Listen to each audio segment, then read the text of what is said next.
அன்பு கொண்ட தமிழ்நாடு மாட்டு வண்டி உரிமையாளர்கள், குதிரை வண்டி உரிமையாளர்கள், சாரதிகள், பந்தய கலா ரசிக பெருமக்களுக்கு அன்பான வேண்டுகோள்.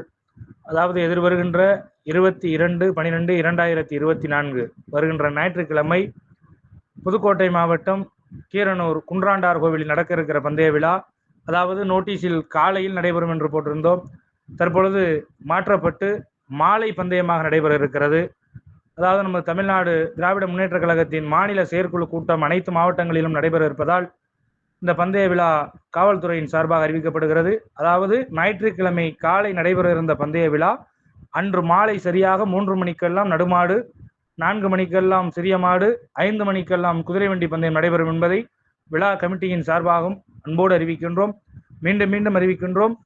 பந்தயம் கண்டிப்பான முறையில் நடைபெறும். ஞாயிற்றுக்கிழமை குன்றாண்டார் கோவிலில் நடக்க இருக்கிற பந்தய விழா மாலை நடைபெறும் என்பதை மீண்டும் அன்போடு அறிவித்து அனைத்து